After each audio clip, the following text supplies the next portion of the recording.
In this video, we're going to talk about structures and functions and passing structures into functions and getting data back out of the function and back into the structure. When a structure is passed into a function, and remember that a structure is a combination, an assembly of different variable types. When a structure is passed into a function, all of the members of the structure have to be copied. That's a pass by value. And that's just the way that any other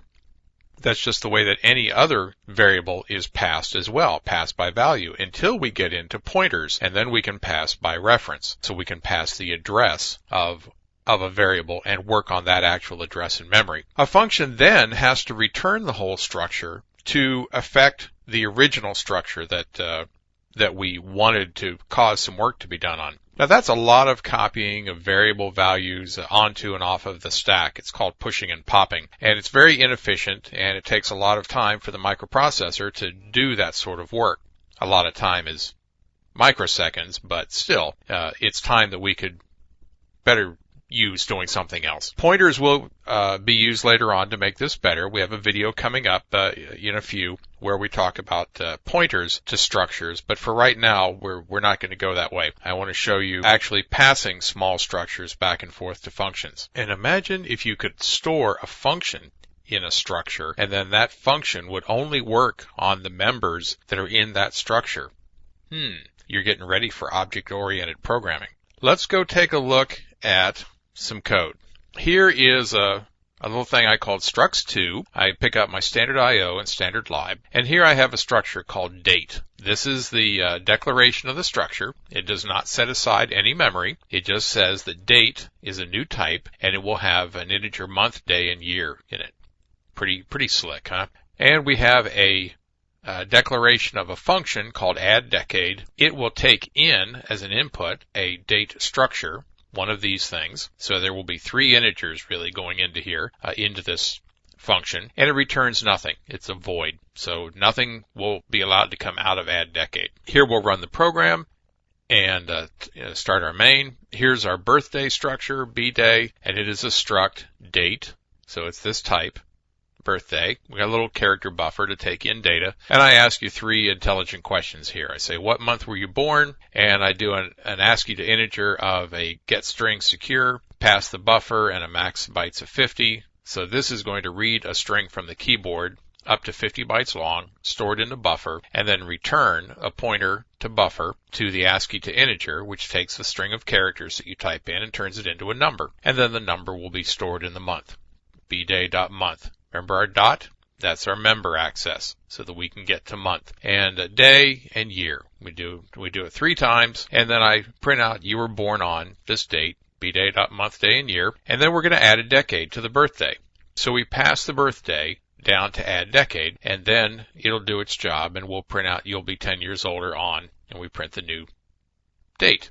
addDecade does not return anything, just as we set up at the top. It takes in a structure, date, and I call it target because it doesn't really matter. We just need a name for it. And we say that the target year plus equals 10. We add 10 to the target year, and then we go back up here. So that's structs2.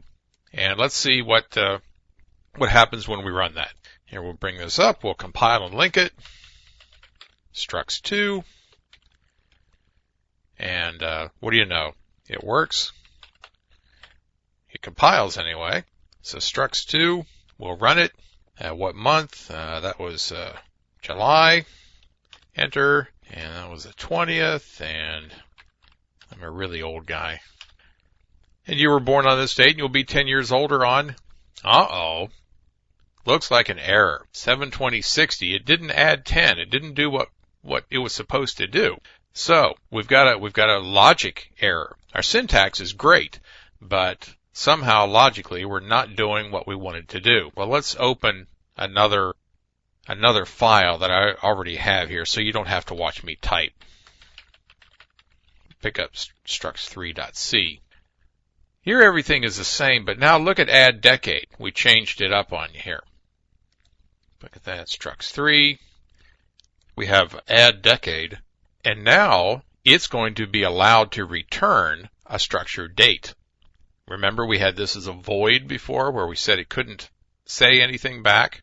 couldn't return anything. Well, now it's going to take in a date, and it's allowed to return a date. And down here, we'll get our questions answered, and then we'll say that the birthday equals the results of add decade of birthday. Now we'll pass the structure date target into our function, do some work on it, and then return it back to here. So all the values have to be copied down here. Now imagine if that's a big structure, a database record or something like that. That's a lot of data to put on the stack. And in some runs of the program, maybe that's too much data to put on the stack, and it would be terribly slow.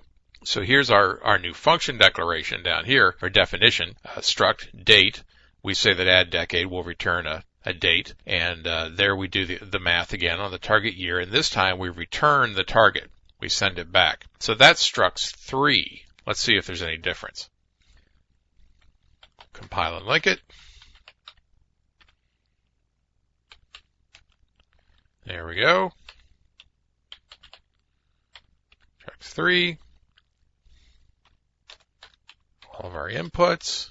That's a little better. You'll be 10 years older on 7/20/70. And of course that should probably say you'll be 10 years old, since I asked for when you were born and we added a decade to it. So we probably have some logic issues still to work on there, or at least requirement specifications. But you should have a better idea of what's going on when you pass data into a function using a structure. What happens when you pass data into a function using a structure? You've got to be able to get it back out again. All right, so that's the point of what we were looking at here, is structures and functions.